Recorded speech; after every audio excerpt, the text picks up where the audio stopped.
Frédéric, pouvez-vous vous présenter rapidement pour nos internautes? Oui, bien sûr. Je m'appelle donc Frédéric Sarr. J'ai 48 ans. Je vais avoir 48 ans l'année prochaine. Je suis marié et j'ai 2 enfants. Je suis originaire de Limoges, où j'ai vécu relativement longtemps avant de partir de Limoges, après avoir été assistant à Limoges pendant 6 années. Voilà, j'ai été très longtemps assistant de Michel Gomez, que ce soit à Limoges ou à Pau-Orthez, et puis responsable, entraîneur de l'équipe de Rueil en Pro B, puis après retour sur Pau en tant que coach, puis dernièrement Bourg et Gravelines. Voilà, et me voici arrivé sur la SIG aujourd'hui. Pourquoi le challenge strasbourgeois vous intéressait-il après votre expérience à Gravelines? Tout simplement parce que je pense que la SIG est un club structuré, où on sent vraiment qu'il y a une approche structurée des choses, avec une vraie volonté d'évoluer, et un club ambitieux, doté d'un outil de travail qui est le Rhenus exceptionnel, et avec des gens qui sont à l'intérieur de cette équipe et de ces structures, qui sont des gens très motivés.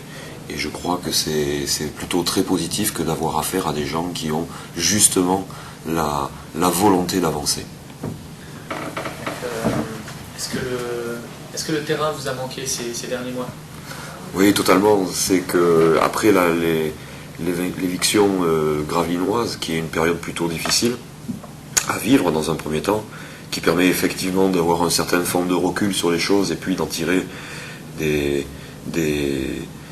conclusions plutôt positives et qu'il faut absolument positiver et qui amènent une forme de détermination encore plus forte dans ce que l'on a envie de faire.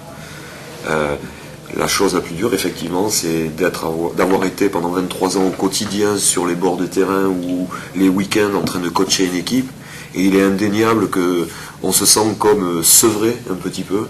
Et c'est comme quand si je pouvais faire un parallèle, c'est comme quand on retire un jouet à un enfant. À un moment donné, ça lui manque. Donc voilà, j'ai pas été puni, mais on ressent une frustration de ne pas être au quotidien sur le terrain et puis surtout les soirs de match. Donc la SIG vient de traverser une saison un peu difficile en 2015. Quel est votre sentiment sur le club que vous intégrez?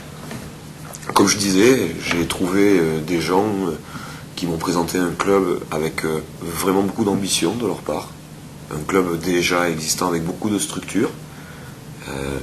Je pense que la SIG a envie, par rapport à son ambition européenne et par rapport au contexte de la ville, que de retrouver très rapidement un niveau national dans un premier temps qui lui permette de jouer les playoffs et surtout d'avoir la capacité à développer tout ce qui est la filière formation, le centre de formation et les cadets, sur lesquels j'aurai effectivement et je veux avoir effectivement une vision et une direction un petit peu en collaboration et en travail d'équipe avec les gens qui constituent le staff technique, qui sont Olivier Weissler, donc Franck Kuhn et Thierry Buss. Je pense que c'est très important qu'on ait la volonté de travailler en équipe. Justement, vous venez de passer quelques jours sur Strasbourg, vous avez pu rencontrer les membres du staff.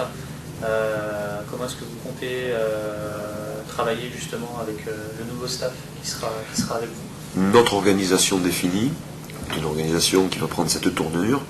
On va travailler essentiellement en binôme, à savoir Olivier Weissler et moi-même sur l'équipe première, Franck Kuhn et Thierry Buss sur le centre de formation comprenant et l'équipe Espoir et l'équipe Cadet France, et puis une transversalité par rapport à la compétence de préparateur physique de Franck, qui aura des interventions à la fois sur les jeunes, donc le centre de formation, mais également sur l'équipe première.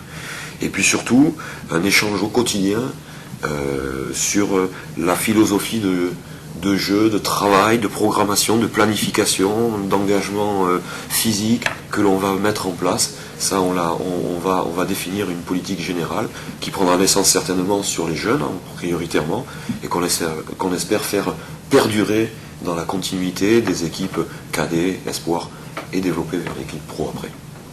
Donc pour Donc cette dynamique qui se met en place, est-ce qu'il y a un objectif à terme?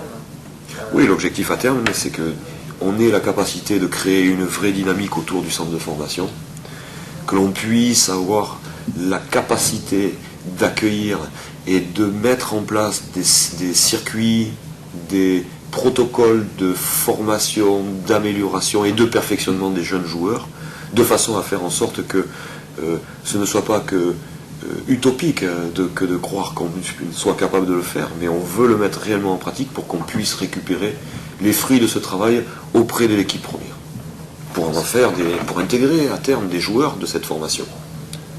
Justement, il y a des exemples comme Cholet, Le Havre, qui se basent sur cette politique-là. Est-ce que le club... Je pense sincèrement que le club a vraiment cette motivation. Par contre, c'est un travail de très longue haleine. Pour que ça donne des fruits, c'est comme un arbre, et il faut le planter, il faut qu'il grandisse, et après il va fleurir, et après, quelques années après, il y aura des fruits. Et bien on va essayer d'accélérer un petit peu, on va essayer de faire que ce soit un peu plus rapide que l'arbre fruitier, mais c'est quelque chose qui demande vraiment beaucoup d'investissement et de persévérance. Donc, il y a concernant l'équipe professionnelle, donc il y a un chantier qui s'ouvre. Est-ce que vous pouvez nous en dire un peu plus? Vous en dire un peu plus sur la constitution de l'équipe? Je pense que c'est un petit peu tôt à l'heure actuelle.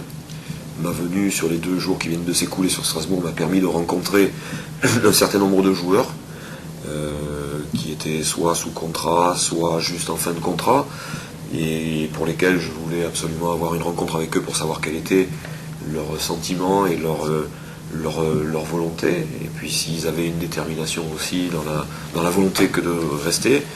Ceci étant, rien n'est définitivement arrêté. Il faut que l'on fasse un peu de réflexion. Par contre, ce qui est sûr, c'est que le chantier du recrutement est d'ores et déjà ouvert, et prioritairement par rapport aux joueurs de nationalité française.